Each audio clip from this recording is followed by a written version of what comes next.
What's going on, my people? You're listening to The Score, an urban music education podcast hosted by Eric and Justin, where we discuss tips and strategies on how to become a more effective, compassionate, and culturally responsive music educator.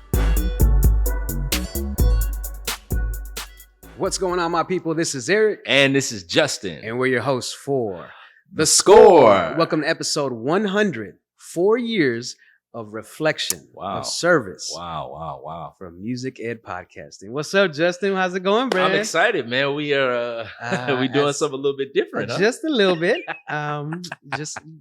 We got fire back there, and some great things are happening, man. But man, I woke up in gratitude this morning, bro. Yeah, for sure. A lot of it has to do with this podcast, Mm-hmm. and mostly with you. Man, I appreciate it. Those kind of moments of I look back this morning, man, when I was driving here, 2018, man, we were sitting in our office at Heights High School in Houston ISD. Yeah. And we were having people tell us, why don't y'all do a podcast? Right. And we were just like, podcast, who's going to listen to a Latino guy and a black guy talking about? And from an inner city school district. Not a real thing. Yeah. That, a lot of that was what we had perceived as people wouldn't listen to us. Mm-hmm. Folks would not pay attention to us, or they probably didn't even consider our topics of discussion worthy of listening to. So, man, I woke up this morning just thinking, wow, it's been 4 years. Yeah, I think for me, the time has really flown by. And to be perfectly honest, all of the things that we've done, I'm still in this place of amazement because I really don't believe, like, even though we're here, we got the fire, I don't think in my wildest dreams that I thought this was going to happen. Did I think we would have some success and be able to help some people? Yes. Did I think we would turn it into this engaging aspect of our lives from our friendship and brotherhood that we've been able to pour into other people? I didn't, but I'm glad and I'm happy. I'm excited about our 100th episode, and I'm excited to see what we're going to do for the next 100 episodes. So as am I. And so I wanted to actually ask you, man. Yeah. Looking back at when we recorded the first episode, back on 4141 North Freeway. Yeah. And my pop's old office that no longer exists.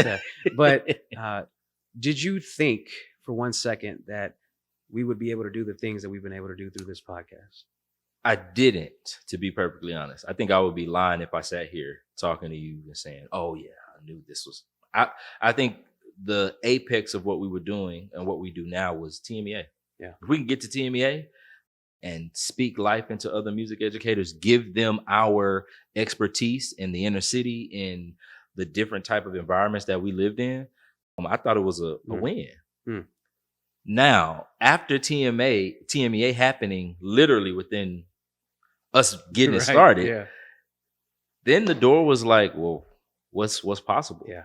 And so to go from there, to be in Nashville, to go to Indianapolis, to go to all these different places, to meet all of these different people, it's just a reminder to us, the same thing we were telling our kids. You just got to show up and do the work. Like, you got to show up to this band hall. You got to show up to this practice field and practice, do the work, engage, be committed. And whatever happens is going to happen. But we're not waiting on things to happen. We're not thinking about, well, what if we get to go to area? Or what if we get to do this? We're just going to do the work. Wow. Yeah. We're not waiting. I think that's one thing that we've gotten some of our listeners to come back to us and say, when y'all told me don't wait, create, I submitted for a presentation at TMEA. I went ahead and submitted that book proposal. Yeah. And so I know there's a lot of folks that felt like us in 2018, assuming folks aren't going to listen to us. Yeah. Folks won't pay attention to us, or whatever I need to bring to the table is not worthy of being at the table. Yeah. And the thing that I've recognized through that is that there's space. Although it's an overused phrase, there's plenty of space at the table. And it's true, though. It really is. Because even though we're navigating some things right now and still continue to do so, where folks are like, well, what do they have to say? Who are they? What do they bring to the table? And so our listeners who are advocating for us in some different spaces and different states of like, no, these guys are worthy of coming to present for us. Right. And so the people above them sometimes haven't heard of the Score podcast, or haven't heard of you and I. And so sometimes they go and click and start hitting record, and then